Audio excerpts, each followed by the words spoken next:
Abrimos nuestras Biblias al libro de Génesis.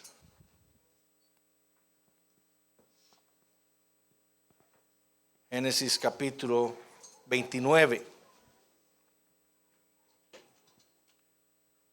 Génesis 29. Vamos a estar leyendo los versículos 31 al final del capítulo 29. Génesis 29, 31.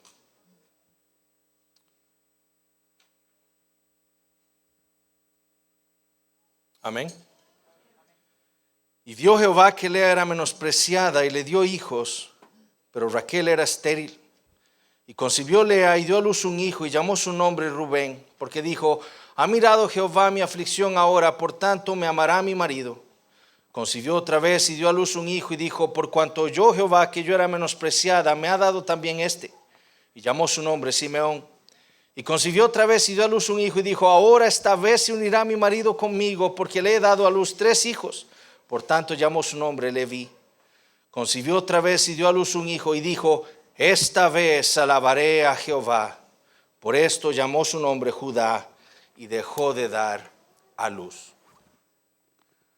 Como ustedes saben, después de que una persona que nos ha estado visitando por algún tiempo y ha llevado ya la clase de doctrina de la iglesia, donde esa persona aprende qué es lo que nosotros creemos específicamente sobre lo que significa ser un cristiano y su relación con la iglesia local, y él decide solicitar membresía en nuestra iglesia, se inicia lo que nosotros llamamos un proceso pastoral.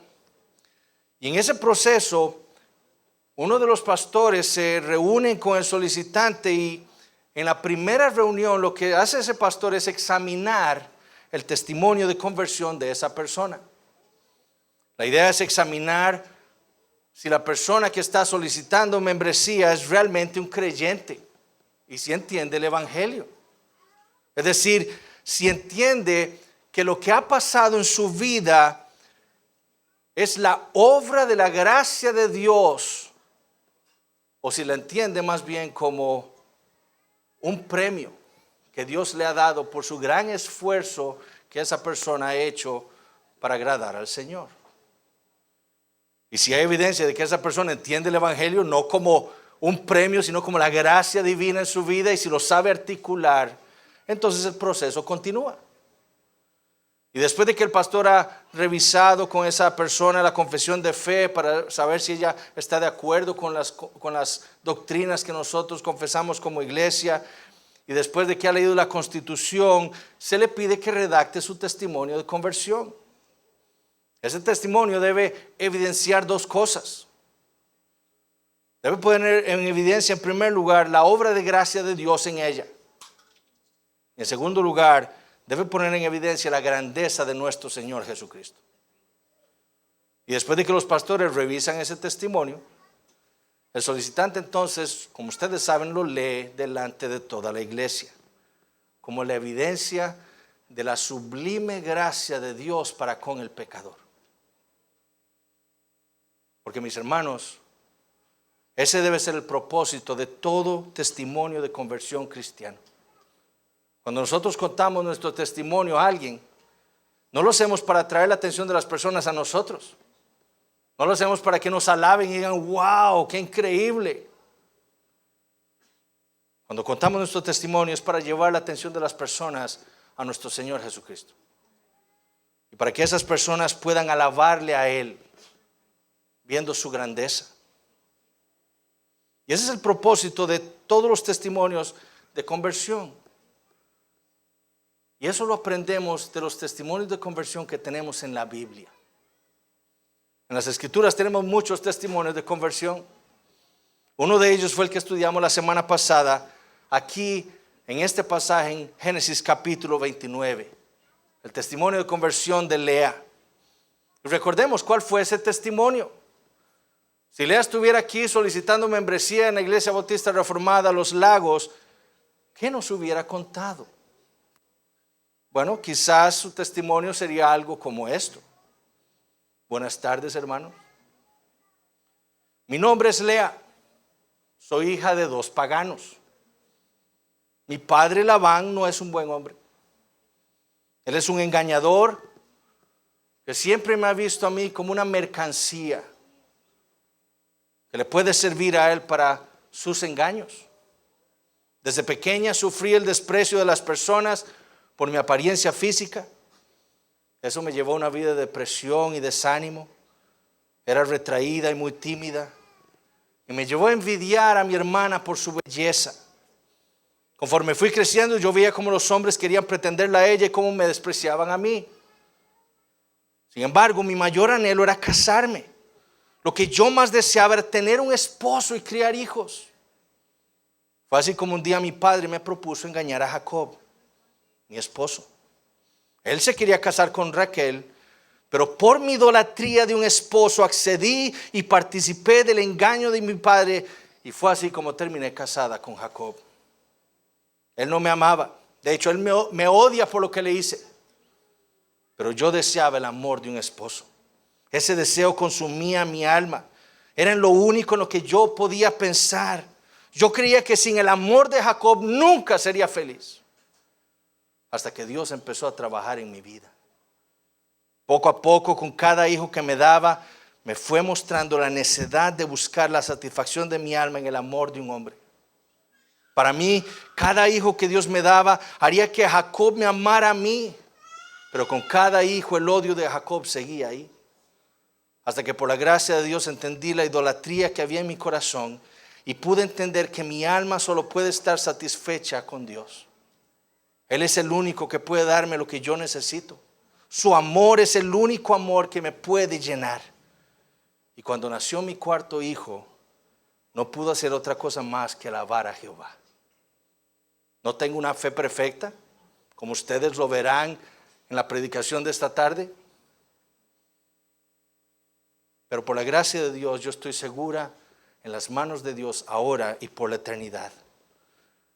Es por eso que deseo solicitar membresía en esta iglesia. ¿Y qué fue lo que hicimos la semana pasada cuando escuchamos ese testimonio de conversión? Alabamos a Dios, no a Lea. Porque lo que estudiamos nos llevó a entender de una mejor manera la grandeza de la gracia de nuestro Dios para con nosotros.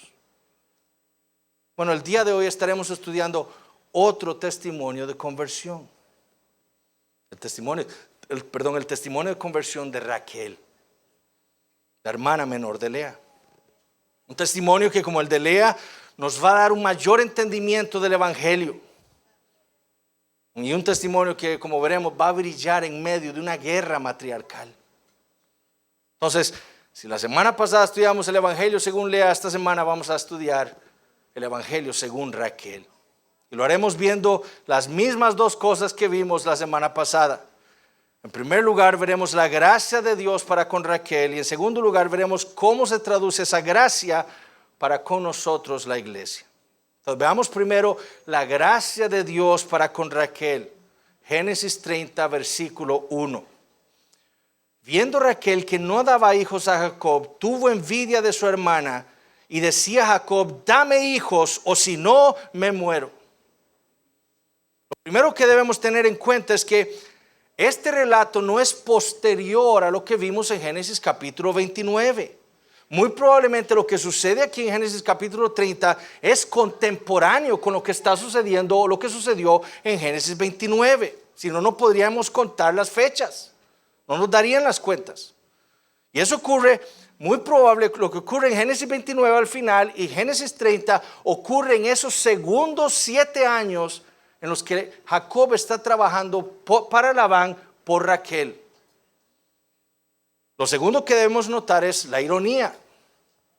Como vimos la semana pasada, la hermana menor tenía lo que la mayor deseaba y la hermana mayor tenía lo que la hermana menor deseaba. Raquel deseaba el vientre fructífero de Lea y Lea deseaba el amor de Jacob. Y fueron esas circunstancias las que Dios usó en su providencia para salvar a Lea. Pero fueron también esas mismas circunstancias las que Dios usaría para salvar a Raquel. Lea entonces le está dando hijos a Jacob. Primero Rubén, después Simeón, después Leví, luego Judá. Pero Raquel, la mujer hermosa, la que tenía el amor del esposo, era estéril. Y a pesar de su hermosura, ella estaba tan amargada como su hermana Lea. Y en su pecado, Raquel entonces envidia a su hermana mayor. En aquellas culturas, la esterilidad era un verdadero problema social para la mujer. La mujer estéril era vista con desprecio por la sociedad. Su esterilidad era considerada en muchos casos un castigo divino. Y en el caso de Raquel, hasta podría ser que el amor de su esposo y el favor de su esposo se fueran para con Lea, dejándola a ella entonces marginada en la familia. Entonces esto era para Raquel un verdadero problema. Sin embargo, el problema de la envidia es que nos hace a nosotros devaluar las bendiciones que Dios nos ha dado y sobrevaluar las bendiciones de los demás. Eso es lo que hace la envidia. Raquel no había entendido que su esterilidad venía de Dios, como leemos en el libro de Daniel. Y Él hace según su voluntad en el ejército del cielo y en los habitantes de la tierra y en el vientre de Raquel. Y no hay quien detenga su mano y le diga, ¿qué haces? Como le dijo el Señor a Moisés, ¿quién dio la boca al hombre? ¿O quién hizo al mudo y al sordo, al que ve y al ciego, a la estéril? ¿No soy yo Jehová? ¿Quién había hecho estéril a Raquel? ¿No fue Jehová? Por supuesto que sí.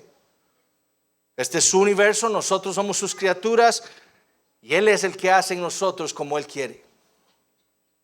Pero Raquel aún no lo puede entender. Todavía su vida, en esta vida ella lo ha obtenido todo, lo que ella ha querido. Pero ahora quiere hijos y no los puede tener. Y en lugar de humillarse delante del Señor, lo que hace es ir a reclamarle a su esposo. Dame hijos o si no me muero. Obviamente esto es una exageración, una hipérbole, ¿verdad? Raquel estaba exagerando y ya no iba a morir porque no tuviera hijos. Aunque de nuevo vemos una ironía aquí, porque ella iba a morir al dar a luz a su segundo hijo. Jacob escucha los reclamos de su amada esposa y se enoja. Versículo 2. Y Jacob se enojó contra Raquel y dijo, ¿soy yo acaso Dios que te impidió el fruto de tu vientre? La respuesta de Jacob parece piadosa. Ciertamente él está declarando la verdad de la soberanía de Dios sobre todas las cosas, inclusive sobre el vientre de su esposa. Pero la verdad es que la respuesta de Jacob no era nada piadosa. Jacob simplemente estaba defendiéndose a sí mismo. Ciertamente él amaba a Raquel, pero sobre todas las cosas Jacob se amaba a sí mismo. ¿Qué hizo su padre Isaac cuando se dio cuenta de la esterilidad de Rebeca? Génesis 25, 21. Y oró Isaac a Jehová por su mujer que era estéril, y lo aceptó Jehová y concibió Rebeca su mujer. Y recordemos que Isaac no oró por unos minutos nada más por Rebeca, ni unas horas, ni por unos días nada más, ni por una semana, ni por unos meses. Él oró por 20 años por Rebeca. Hasta que cuando él tuvo 60, Dios le dio mellizos a Rebeca. 20 años orando por Rebeca. ¿Pero fue eso lo que hizo Jacob? ¿Acaso tomó Jacob a su amada esposa y le dijo, amor, Dios es soberano?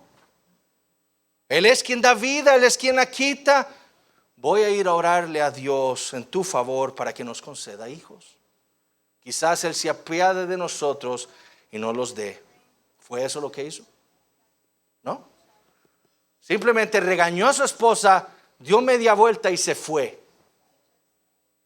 ¿Qué hizo Raquel entonces? Bueno, de nuevo, en lugar de humillarse delante del Señor, quien ella ahora sabe de Jacob, que es quien da hijos a los hombres, ella entonces hace lo mismo que hizo Abraham, Isaac y Jacob. Tomó las cosas en sus manos, hizo las cosas según su propia sabiduría. Versículo 3. Y ella dijo, he aquí mi sierva Bila, llégate a ella y dará luz sobre mis rodillas, y yo también tendré hijos de ella. quizás Raquel sabía la historia de Abraham y Sara y cómo ellos habían tratado de traer al hijo de la promesa, al suegro de Raquel, a su manera, por sus fuerzas, según su propia sabiduría. Y cómo Sara le dio su sierva Agar a Abraham y él tuvo a Ismael de ella. Y quizás también sabía cómo Ismael tuvo que ser echado por Abraham de la tierra prometida. Pero si Raquel no sabía esa historia, es muy probable que Jacob sí la sabía. Él sabía lo que le había sucedido a su abuelo y él sabía que lo que su abuelo había hecho no era algo que había agradado al Señor. Y de nuevo, en lugar de corregir amorosamente a su esposa y a negarse de participar de este malvado plan, él hace lo mismo que hizo Abraham. Obedeció la voz de su esposa. Versículos 4 y 5. Así le dio a Bilha su sierva por mujer, y Jacob se llegó a ella y concibió Bilha y dio a luz un hijo a Jacob. Debemos saber que en aquel tiempo, en aquellas culturas paganas, una esposa estéril podía darle su sierva a su esposo para que su sierva pudiera darle hijos a ella, adoptados, pero hijos. Por eso dice tener hijos sobre sus rodillas. Ella los iba a adoptar. Pero debemos reconocer nosotros que esto no era algo que agradaba al Señor. Esto no es otra cosa más que fornicar. Si un esposo tiene una esposa y tiene relaciones sexuales con otra mujer, está fornicando. No hay excusa alguna. Pero ¿qué hizo Jacob? ¿Acaso corrigió a su esposa? No, él fornicó. Accedió a la propuesta perversa de su esposa y se acostó con su sierva y concibió un hijo con ella. Versículo 6. Dijo entonces Raquel: me juzgó Dios y también oyó mi voz y me dio un hijo. Por tanto llamó su nombre Dan. Igual que como lo había hecho Lea, ¿verdad? Que ella ve su situación, entonces le da un nombre a su hijo. Raquel hace lo mismo. Y aquí debemos notar algo. Son las mujeres las que le ponen los nombres a los hijos. Jacob no le pone ni un solo nombre a sus hijos. Y el nombre que Raquel le pone a su primer hijo es Dan. Y eso nos da a entender a nosotros lo que está pasando por la cabeza de Raquel. Ella cree que ella ha sido afectada injustificadamente. Ella cree que ella no merece tal esterilidad. Ella está por encima de esa aflicción. Y cuando nace este hijo, ella se siente juzgada, literalmente vindicada. Por esa razón le pone por nombre Dan, que significa juicio, vindicación. Ella cree que ella no es digna de esa aflicción. Pero esa no fue la única vez que Jacob obedeció la voz de su esposa. Versículos 7 y 8. Concibió otra vez Bilha, la sierva de Raquel, y dio a luz un segundo hijo a Jacob. Y dijo Raquel: con luchas de Dios he contendido con mi hermana y he vencido. Y llamó su nombre Neftalí. Ya aquí es claro que todo este asunto se trata de una guerra entre esposas. Es más, de una guerra entre hermanas.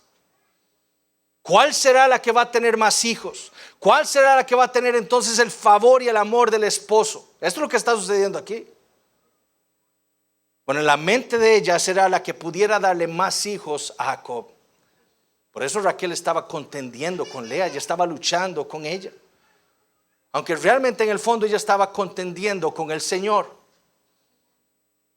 ¿No me vas a dar hijos? Bueno, de alguna manera los tendré. Y esto lo digo, que ella estaba contendiendo más con Dios que con Lea, porque ese mismo término, contender, es el término que se usa más adelante cuando Jacob lucha con el ángel de Jehová. Y él prevaleció. Lo mismo dice Raquel aquí, ella prevaleció sobre Lea. Y es por eso que le pone ese nombre a su hijo, Neftalí, que significa contención. Lea entonces, viendo que ella había dejado de dar a luz, ella usa entonces las mismas tácticas de su hermana. Raquel no va a tener más hijos que ella. Ella tiene que ganar esta guerra matriarcal. ¿Y qué hace? Lo mismo que hizo Raquel. Le da su sierva a Jacob para tener más hijos de él. Ahora, yo creo que la razón más probable por la que Lea había dejado de dar a luz es que Raquel había impedido que Jacob estuviera con ella. En el versículo 15 vamos a ver que pareciera ser que Raquel era la que determinaba cuál esposa dormía con su esposo, o cuál esposa tenía acceso a Jacob. Quizás Raquel entonces, viendo que ella estaba teniendo hijos, le impidió a Lea tener relaciones con Jacob. Además, es claro que Lea no había quedado estéril. Ella va a tener 2 varones más y después una hija con Jacob. Entonces ella no era estéril. Pero entonces Lea, viéndose imposibilitada de tener más hijos, le da a su sierva Jacob. Versículos 9 al 11. Viendo pues Lea que había dejado de dar a luz, tomó a Zilpa su sierva y la dio a Jacob por mujer. Y Zilpa, sierva de Lea, dio a luz un hijo a Jacob, y dijo Lea: vino la ventura. Y llamó su nombre Gad. Cuando nace este hijo de Zilpa, Lea le pone Gad porque ese nombre significa fortuna, literalmente suerte. Ahora, ¿será que Lea le estaba atribuyendo a la suerte este hijo? ¿O será que ella estaba más bien contándose como afortunada de tener otro hijo de Zilpa? No lo sabemos, el texto no nos lo dice. Lo que sí es claro es que para este punto su meta no es alabar a Dios. Su meta es ganarle la batalla a su hermana. Versículos 12 y 13. Luego Zilpa, la sierva de Lea, dio a luz otro hijo a Jacob, y dijo Lea: para dicha mía, porque las mujeres me dirán dichosa, y llamó su nombre Aser. Nuevamente entonces Lea le da a Zilpa a Jacob, ella concibe y tiene un segundo hijo. Y Lea ve esto como algo muy bueno y le llama Aser, que significa literalmente feliz. Este hijo de Zilpa había traído nuevamente felicidad al corazón de Lea. Ahora, aquí debemos nosotros ver que el Evangelio no nos promete a nosotros una vida perfecta de fe. Dios ya había salvado a Lea, pero vemos a Lea aquí viviendo por la fe. No. Bueno, mis hermanos, así es como es nuestra vida cristiana. Es por eso que debemos estar muy atentos de cómo estamos viviendo nosotros. Si estamos en la fe, si todas las decisiones que tomamos son por fe, tratando de agradar y glorificar a nuestro Señor, porque nos podemos desviar, como Lea lo hizo aquí. Podemos retroceder en la fe, porque ella había entrado en esta guerra de madres por pura vanidad. Pero resulta que un día ocurre algo interesante. Versículo 14. Fue Rubén en tiempo de la siega de los trigos y halló mandrágoras en el campo, y las trajo a Lea su madre, y dijo Raquel a Lea: te ruego que me des de las mandrágoras de tu hijo. Rubén aquí podrá tener que unos 4 años quizás, y está en medio del campo y encuentra unas mandrágoras. Y como todo niño, él ve esas flores, esas tan bellas, ¿verdad? ¿Y qué hace el niño? Y se las lleva a su mamá como un regalo. Y cuando Raquel ve las mandrágoras, se las pide a Lea. Le dice que se las dé. Las mandrágoras son unas plantas que existen en mucha abundancia en el Mediterráneo, generalmente en verano. Y en la antigüedad eran muy apetecidas porque se creía que eran un afrodisíaco. Y además porque se creía que ayudaba a que las mujeres estériles pudieran tener hijos. Por eso es que Raquel las desea. De nuevo, Raquel no está confiando en el Señor ni se ha humillado delante de Él. Ella va a tener hijos a como dé lugar. Y cuando vio esas mandrágoras que había recogido Rubén, ella ve su oportunidad para poseerlas y usarlas no solo para atraer a su esposo, sino para poder tener hijos. Dios no me quiere dar lo que yo le pido, entonces recurriré a las mandrágoras. Con ellas sí tendré lo que quiero. Y noten lo que le responde Lea a Raquel. Versículo 15. ¿Es poco que hayas tomado mi marido, sino que también te has de llevar las mandrágoras de mi hijo? ¿Perdón? ¿Cómo que has tomado mi marido? ¿No fue Lea la que tomó el marido de Raquel? No había sido Lea la que se cubrió para engañar a Jacob haciéndose pasar por Raquel. Jacob era el esposo de Lea por engaño. Lea entonces ve en su hermana a su enemigo. Así es como el pecado ciega a los creyentes.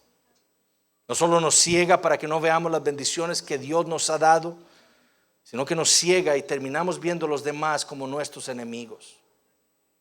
Lo que tengo es mío y no te lo voy a compartir. ¿Qué le responde Lea? Versículo 15. Y dijo Raquel: pues dormirá quien Jacob contigo esta noche por las mandrágoras de tu hijo. ¿Ven por qué les digo que quizás Raquel es quien controla cuál mujer duerme con Jacob? Esta noche te permito que duermas con Jacob, pero por las mandrágoras. Nuevamente, ninguna está yendo a Dios en oración, sino que seguían actuando según su propia sabiduría. Para Raquel, las mandrágoras, no Dios, son la solución para su esterilidad. Y fue así como las cambió por una noche para Lea con Jacob. Versículos 16 al 21. Cuando pues Jacob volvía del campo a la tarde, salió Lea a él y le dijo: llégate a mí, porque a la verdad te he alquilado por las mandrágoras de mi hijo. Y durmió con ella aquella noche.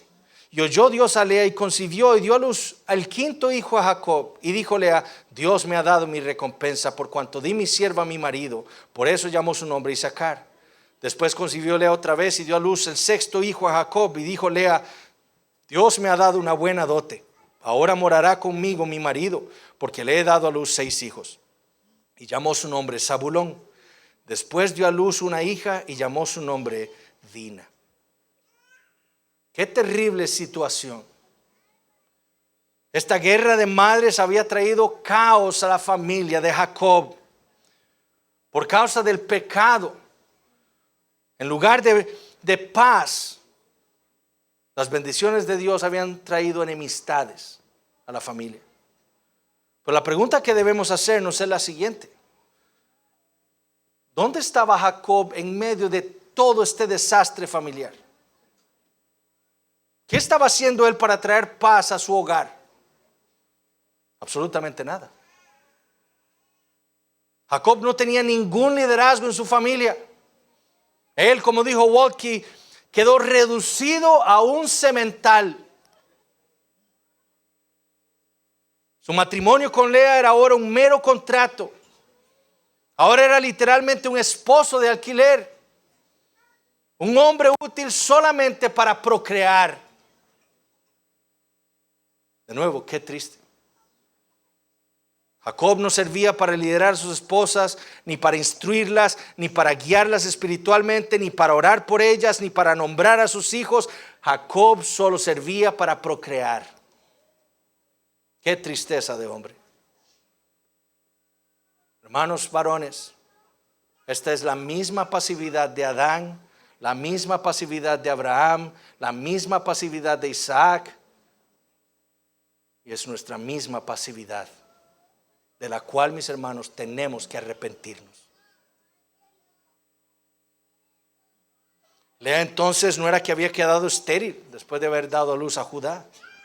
Una vez que Raquel le da permiso de estar con Jacob, ella concibe 2 varones más. Al quinto le pone Isaacar, que significa recompensa. Ella ve el que ella le haya dado su sierva Silpa a Jacob para tener otro hijo, una recompensa de parte del Señor. Al sexto hijo le pone por nombre Zabulón, que significa honor. Y en su mente el hecho de que ella haya dado muchos hijos a Jacob le daría el honor que ella necesitaba de su esposo. Y finalmente dio a luz una hija llamada Dina. Ahora, Jacob va a tener más hijas. Eso se nos dice a nosotros más adelante en Génesis. La relevancia de Dina y la razón por la cual se nos menciona aquí es por lo que va a suceder unos capítulos más adelante después con Siquem. Pero Jacob va a tener más hijas. Él tuvo 12 varones, pero tuvo más hijas que Dina. Entonces, en estos 7 años, la vida en el hogar de Jacob ha sido una verdadera guerra. Esposas luchando por ver quién le puede dar más hijos a Jacob y así hallar entonces el lugar de honor en el hogar. Pero lo que no ha habido es el entendimiento y la humildad para reconocer a Dios como el soberano del universo. Y así entonces agradecerle por sus misericordias. Se enfocan más en lo que no tienen que en lo que el Dios ya les ha dado. Y por eso es esta guerra. Y por eso es el terrible pecado entre nosotros, mis hermanos, de la falta de contentamiento. Nos enfocamos más en lo que Dios no nos ha dado que en las grandes bendiciones que hemos recibido de su mano paternal. Dios ha tratado con Lea y ha tratado con ella usando el odio de su esposo hacia ella. Pero Dios también estaba tratando con Raquel usando su esterilidad. Así como Lea tenía que ser quebrantada y ese ídolo suyo destruido para que pudiera acudir al Señor con fe, asimismo Raquel tenía que ser quebrantada y su orgullo y su autosuficiencia deben ser destruidos con el propósito de que ella pudiera acudir al Señor con fe. Versículos 22 al 24. Y se acordó Dios de Raquel y la oyó y le concedió hijos. Y concibió y dio a luz un hijo y dijo: Dios ha quitado mi afrenta. Y llamó su nombre José, diciendo: añádame Jehová otro hijo. Raquel entonces había dejado de tratar de hacer las cosas a su manera.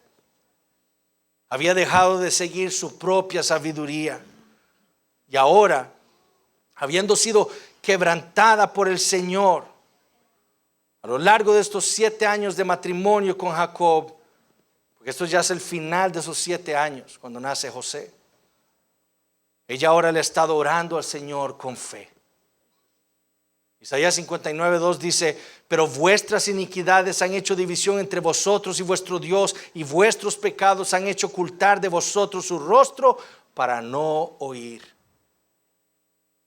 Raquel había dejado de estarse rebelando con el Señor y ahora estaba acudiendo a Él por la fe, en oración. Y Dios, entonces vemos aquí, ya la ha salvado. Él ha abierto sus ojos a la realidad. Ella había entendido ahora que su ingenio, ni su belleza, ni su ingenio le podían dar lo que ella necesitaba. Ella necesitaba descansar en el Señor. Y eso fue lo que hizo. Y el Señor, dice Moisés, se acordó de ella. Así como Dios se había acordado de Noé, ¿recuerdan? Génesis capítulo 6. Y derramó su gracia sobre él. Asimismo Dios se había acordado de Raquel y derramó su gracia sobre ella, escuchando su oración. El hecho de que Dios escuche la oración de un pecador, mis hermanos, es únicamente por pura gracia y misericordia. No hay nada en nosotros que haga que Dios nos escuche. Solo la gracia de Dios en Cristo Jesús puede abrir las puertas del trono de Dios a nuestras oraciones. Y al oír a Raquel, Dios entonces le concede hijos. Y noten ese lenguaje. Dios le concedió hijos a Raquel. No fueron las mandrágoras. No fue algún efecto de las mandrágoras que le permitieron a Raquel concebir. Eso es lo que Raquel ahora ha entendido. Fue Dios quien lo hizo. Él abrió el vientre de Raquel para concebir.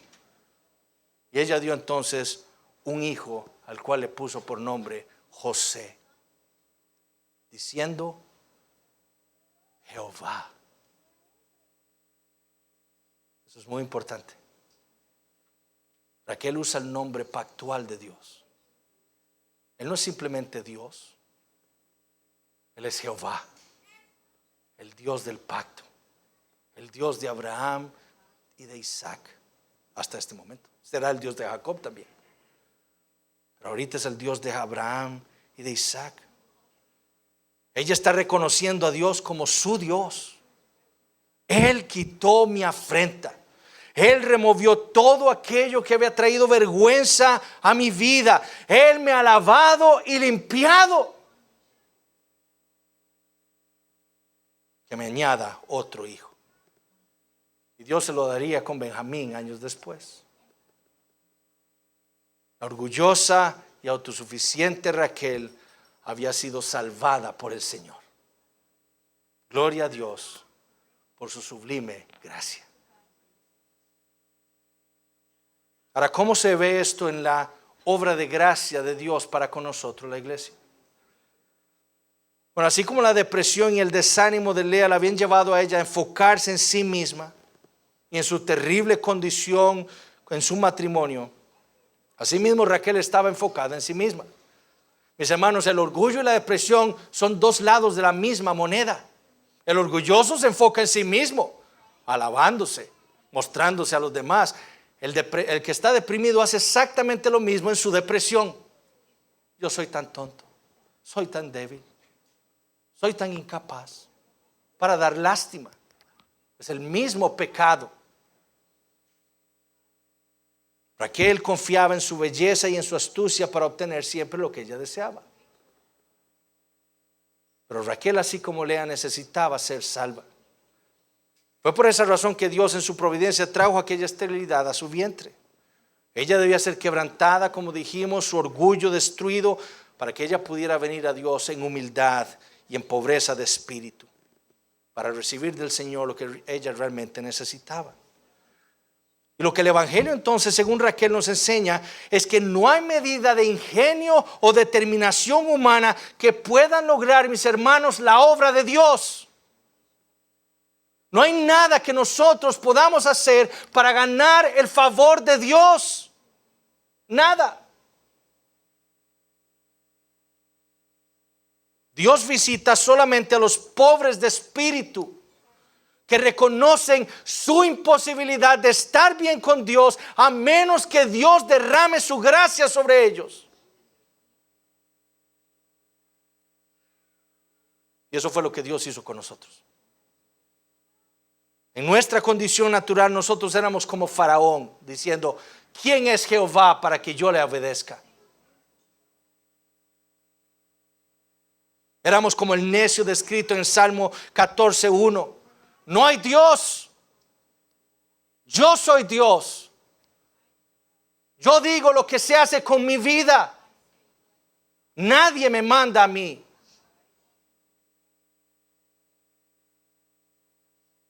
Por eso es que no podían haber acciones de gracias en nuestra boca para con Dios, en nuestra condición natural, en nuestra incredulidad. Porque quien había obtenido aquel trabajo fui yo. Quien trajo la comida a la mesa fui yo. Quien tuvo éxito fui yo. Todo depende de mí y de lo que yo he hecho. Gracias sean dadas a mí. Pero en el Evangelio, mis hermanos, el Señor viene a humillarnos. Él viene a mostrarnos la realidad de nuestras vidas. Viene a mostrarnos la vanidad de vivir como lo estábamos haciendo. Y así nos quebrantó, mis hermanos, y destruyó toda soberbia en nuestros corazones. Su palabra y su espíritu vinieron a nuestra vida como ese martillo para quebrar la piedra de nuestros corazones y salvarnos y mostrarnos la verdad. Criaturas pecadoras pecando contra un Dios que es 3 veces santo. Lo único que merecemos es el infierno. Pero por gracia hemos recibido la vida eterna en Jesucristo. Fue para eso que vino el Señor.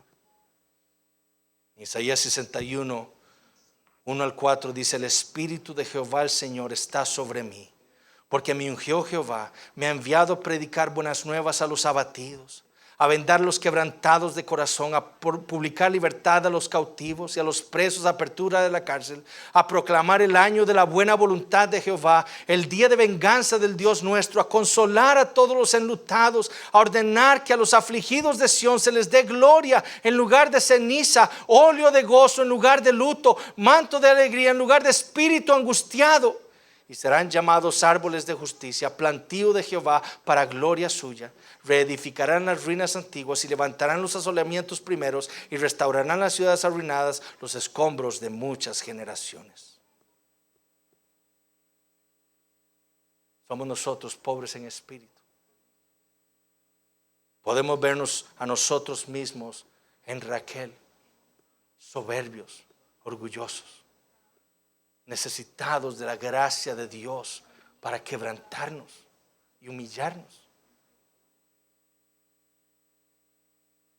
Gloria a Dios, mis hermanos, porque en su gracia nos salvó de nuestra terquedad y orgullo y nos trajo a Cristo, siendo rebeldes por la fe y en arrepentimiento, arrepintiéndonos de nuestro orgullo. Es por eso, mis hermanos, que el orgullo es una inconsistencia en el creyente.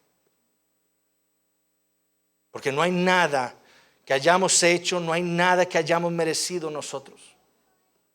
Todo lo hemos recibido de gracia. Todo ha sido por la pura gracia y misericordia de Dios. Esto fue lo que aprendió Raquel y es lo que nosotros debemos aprender. Ahora, mis hermanos, además de ser recordados del Evangelio, hay algunas cosas que debemos también aplicar a nuestras vidas.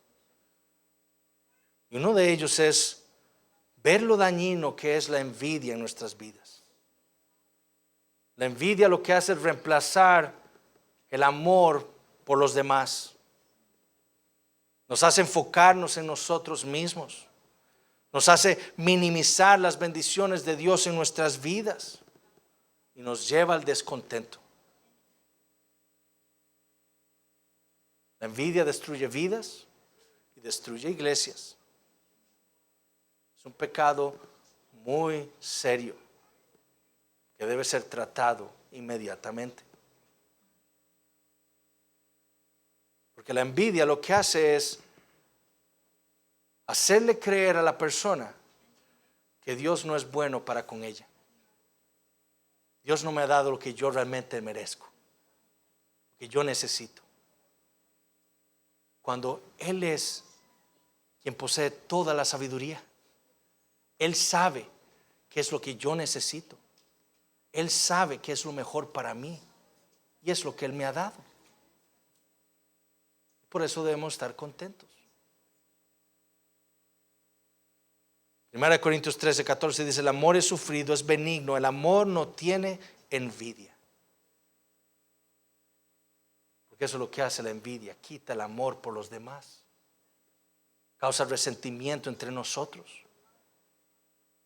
Gálatas 5:21, una de las obras de la carne, el fruto de la carne son las envidias, homicidios, borracheras, orgías y cosas semejantes a estas, acerca de las cuales os amonesto, como ya os lo he dicho antes, que los que practican tales cosas, como la envidia, no heredarán el reino de Dios. Es serio. Santiago 4:2, codiciáis y no tenéis, matáis y ardéis de envidia, y no podéis alcanzar, combatís y lucháis, pero no tenéis lo que deseáis, porque no pedís. No se trata de que yo le tenga que pedir a Dios. Se trata de pedir lo correcto. Pedir por un carro mejor. Pedir por tener más dinero. ¿Por qué no pedir por cosas que realmente necesitamos? Como ser un hombre más valiente. Ser un mejor líder para mi familia. Ser un mejor padre para mis hijos. Un mejor esposo para mi esposa. Un mejor siervo. Un mejor miembro en la iglesia.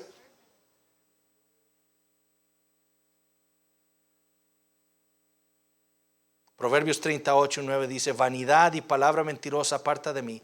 No me des pobreza ni riquezas. Manténme del pan necesario. No sea que me sacie y te niegue y diga: ¿quién es Jehová? O que siendo pobre hurte y blasfeme el nombre de mi Dios. ¿Por qué no pedimos: Dios, dame lo que necesito hoy nada más? Dame eso nada más. No necesito más. No me des más. Yo soy débil. Yo conozco mi carne. Yo sé que si me das más, me voy a enorgullecer. Y yo sé que si me das menos, voy a quejarme contra ti. Dame, Señor, lo que necesito.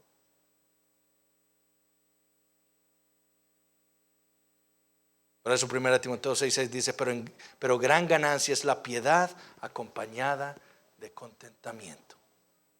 No de envidia, de contentamiento. Nuestro deber, mis hermanos, es esto que leemos en 1 Samuel 12:24. Solamente temed a Jehová y servidle de verdad con todo vuestro corazón. Y escuchen esto. Pues considerad cuán grandes cosas ha hecho por vosotros.